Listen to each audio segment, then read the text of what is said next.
kemudaratan kepada tubuh kita atau penyakit kita. Kalau kita ada penyakit, royaklah penyakit kepada dia. Puasa ini insya-Allah tidak akan memberikan kesan kepada puasa kepada kita. Tapi macam mana orang sakit boleh dimaafkan juga? Kerana orang sakit ni puasa kalau tak puasa dia sama aja. Dia tak roh. Dia ada penyakit, dia ada masalah. Ada setengah-setengah penyakit itu memang macam tu. Tetapi kebanyakan yang kita katakan penyakit, orang kata gastrik ke apa dia ni, kok keciman ni, kok darah tinggi ke, sebenarnya orang-orang ini kebanyakannya tidak akan dimudaratkan oleh puasa ini. Boleh berpuasa. Yang pentingnya nak atau tak sah. Tu ya. Ni. Kalau kita ada masalah hal ni, jumpa doktor muslim lah. Dia akan menganalisa penyakit kita tadi, dia akan melihat masalah kita, kemudian dia akan advise kita sama ada kita ni layak atau tidak untuk berpuasa atau tidak. Tu. Tetapi bagi kebanyakan kita, puasa sepatutnya mendatangkan apa-apa mudarat kesihatan kepada kita. Bahkan dia boleh mendatangkan kebaikan kepada tubuh badan kita. Bagaimana? Apabila ritme hidup kita tadi, perubahan yang berlaku dalam cara hidup kita tadi, sebenarnya kita mengubah sesuatu. Tubuh kita ni, apabila kita dah besok dan bunyi semua, dia akan menjadi tabiat dia. Tabiat dia masa ni, dia keluar asid nak makan. Masa tengah hari tak kita rasa nak makan? Rasa nak makan, nak minum, mudah. Tengah hari tu.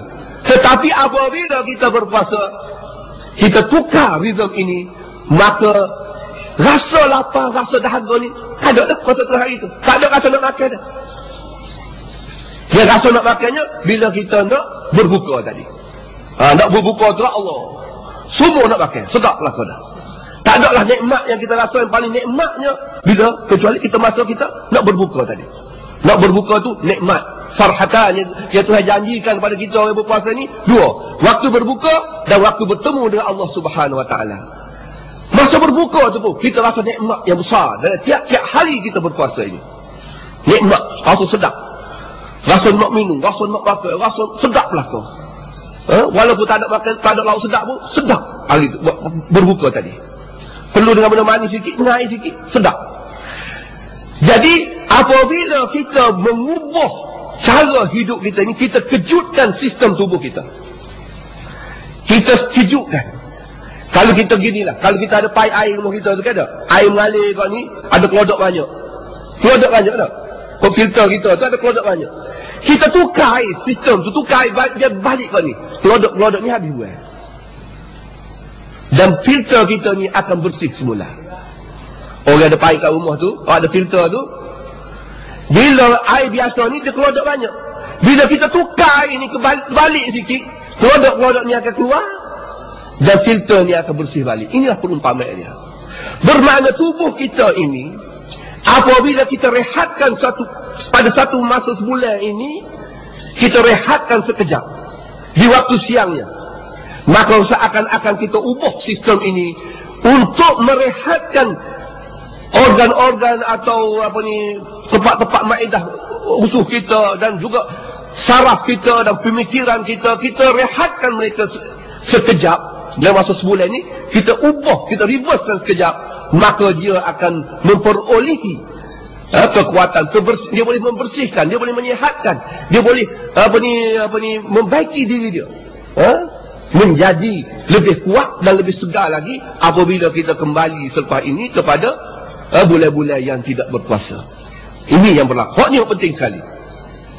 Kita rehatkan sistem-sistem dalam tubuh kita ni, khususnya sistem penghadaman kita, pankreas kita ke, gland-gland yang ada sepanjang usus kita ni, banyak gland-gland yang keluarkan enzim dan juga secretion macam-macam itu, maka dia akan direhatkan.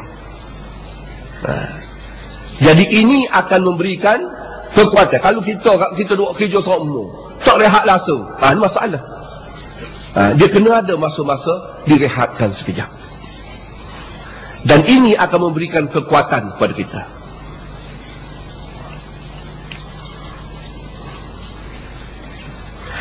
Dan apabila kita melakukan demikian, apakah kelebihan dia? Kita akan membiasakan tubuh kita ini untuk menghadapi perubahan-perubahan dalam hidup ini. Dan hidup kita kena ingat molek, hidup kita ni inna ma'al usri yusra. Hidup ni ada masa senang, ada masa susah. Ada masa sihat, ada masa sakit. Ada masa relax, ada masa sibuk. Ada macam-macam. Dan bila nak bagi benda ni, bila nak bagi masa susah, kadang-kadang kita tak suka tu, relax, kaya, duit banyak tiba-tiba, habis. Rumah terbakar misalnya, kereta accident misalnya, cerita macam-macam lagi, bankrupt, nego dan sebagainya, mengejut mari.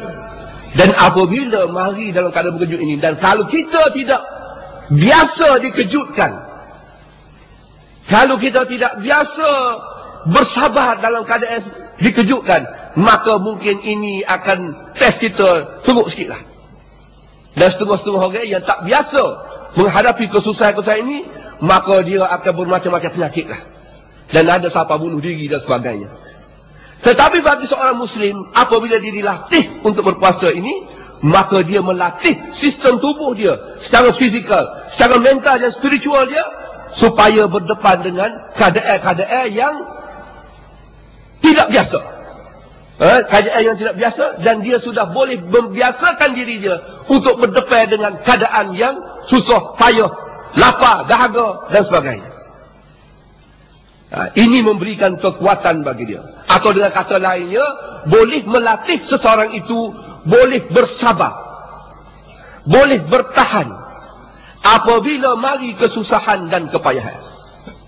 Mari payah, masa susah, dia boleh bertahan, dia boleh bersabar.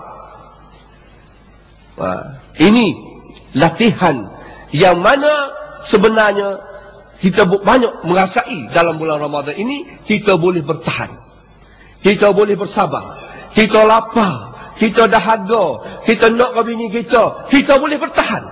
Sehinggalah waktu yang akan datang itu batu berbuka. Lepas tu kita boleh nak makan, nak minum, nak apa dia. Sementara itu kita dulu, kita boleh tahan, dan tubuh kita pun boleh tahan, kerana kita sudah biasakan dan kita sudah latih diri kita untuk bertahan dan bersabar. Bagi orang yang tak boleh, yang tak biasa dilatih demikian, bila mari kepayahan dan kesusahan, dia akan menghadapi dilema yang besar, kesusahan yang besar, konflik yang besar, dan mungkin menyebabkan masalah-masalah yang besar lagi. Sebab itulah kita orang Islam ni, latihan-latihan yang Allah Subhanahu Wa Taala lakukan ini kepada kita, dalam keadaan kita sedar atau tidak, menjadikan kita seorang Muslim yang lebih kuat, lebih tabah, dan lebih berani, lebih confident untuk berhadapan dengan masalah-masalah, dugaan-dugaan dalam kehidupan ini. Kerana kita dah biasa dengan lapar, kita sudah biasa dengan dahaga, kita sudah biasa dengan keadaan-keadaan yang menekan kita.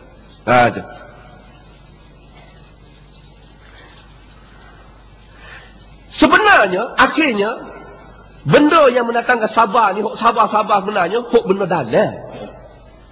Fizikal ni, kita rasa lapar, rasa dahaga ni, mungkin waktu manifestasi luar je. Sebab manifestasi sebenarnya, sebenarnya masalah lapar ke masalah dahaga ni, masalah nak kawal ni, ialah masalah dalam. Dalam. Masalah ruh. Masalah ruh ini. Sebab itulah sebenarnya ia adalah sesuatu yang mana apabila kita menahan daripada makan dan minum secara fizikal ini, sedikit sebanyak kita melatih hok dalan. Apa ni orang kata, hok pala dia tu, hok dalan, untuk bersabar, untuk mengawal dirinya, mengawal hok dalan. Dan apabila kita kecil hadalan pula, kita tahu dah situ hok dalam ni ada soal lagi. Hok roh, kacau roh kita semua ni, iaitu sama ada iblis, sama ada nafsu kita. Nafsu pula. Ni hok kacau dalam ni. Kita kena kawal juga ni. Puasa ni kawal hok luar, makan minum, hok dalam ni pun kena kawal juga. Ni kita kadang-kadang kita lupa nak kawal hok dalam.